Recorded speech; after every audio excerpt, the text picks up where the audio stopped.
Then the king said to me, the queen also sitting beside him, how long will your journey be, and when will you return? And so it pleased the king to send me.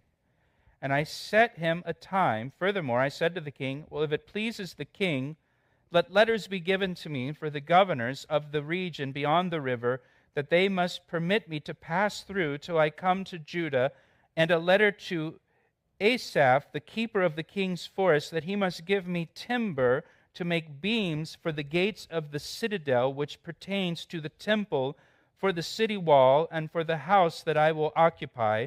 And the king granted them to me according to the good hand of my God upon me. So it's the month of Nisan, which is March, and we're told back in verse 1 that it's the 20th year of King Artaxerxes that he gives the command to Nehemiah to return to Jerusalem and rebuild the city. The 20th year of Artaxerxes was the year 444 BC.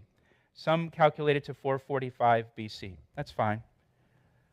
But it's 444 BC. So in March, March of 444 BC, the command was given to restore and rebuild Jerusalem. So the clock starts, and Daniel tells us, turn back to Daniel, Daniel tells us 483 years after this command, the Messiah will come to the city of Jerusalem that's being rebuilt.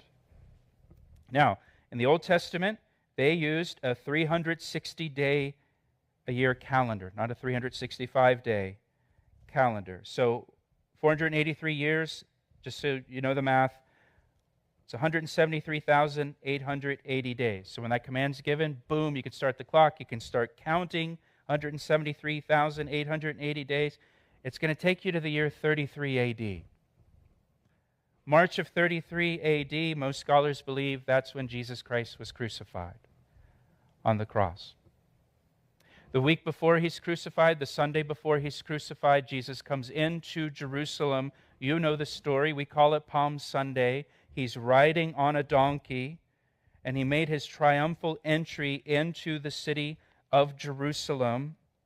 And he rode into Jerusalem on a donkey to fulfill the prophecy in Zechariah 9:9, which says, "Rejoice greatly, O daughter of Zion. Shout, O daughter of Jerusalem. Behold, your king is coming to you. He is just and having salvation. He's lowly and riding on a donkey, a colt, the foal of a donkey." So you have this prophecy in Zechariah 9. It says, you're going to recognize your king. He's going to come. He's going to bring salvation. You'll recognize him because he's going to come into town, into Jerusalem, riding on a donkey. And it's interesting that that is the only time in Jesus' public ministry that he ever presented himself as king. And it's the only time that Jesus allowed himself to be worshipped as the king. Now I want you to turn with me over to Luke chapter 19. Luke chapter 19. And I want you to turn there in your own Bible so you can read it in your own Bible. Luke chapter 19. This is the triumphal entry when Jesus comes riding into Jerusalem on the donkey, fulfilling the prophecy from Zechariah 9 that your king comes bringing salvation, lowly and riding on a donkey. And he comes in, and it says in verse 37, Luke 19:37, "Then as he was now drawing near the descent of the Mount of Olives, the whole multitude of the disciples began to rejoice and praise God with a loud voice for all the mighty works they had seen, saying, 'Blessed is the King who comes in the name of the Lord, peace in heaven and glory in the highest.'" The crowd begins to rejoice and sing, and they're singing from Psalm 118. It's interesting, just 2 verses above that in Psalm 118, it says, "This is the day the Lord has made, and we will rejoice and be glad in it." We'll rejoice in this day. Why this day? We'll look down in verse 41.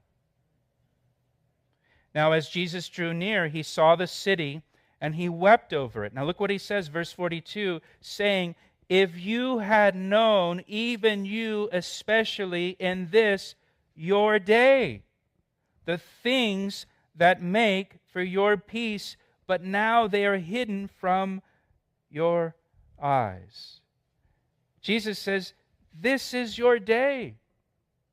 This is your day. Jesus made his entry into Jerusalem as a king on a specific day in March of 33 AD, and he expected the Jewish people to know that this was the day that he would enter Jerusalem. How are they supposed to know the day? Daniel chapter 9. Some believe Jesus entered Jerusalem on the exact day of Daniel's prophecy. And that's why they should know that this was the day. Because back in Daniel, God told them from the command to restore and rebuild Jerusalem, you can start the clock. 483 years, 173,880 days, just start counting. And you're going to end up in March of 33 AD on this day.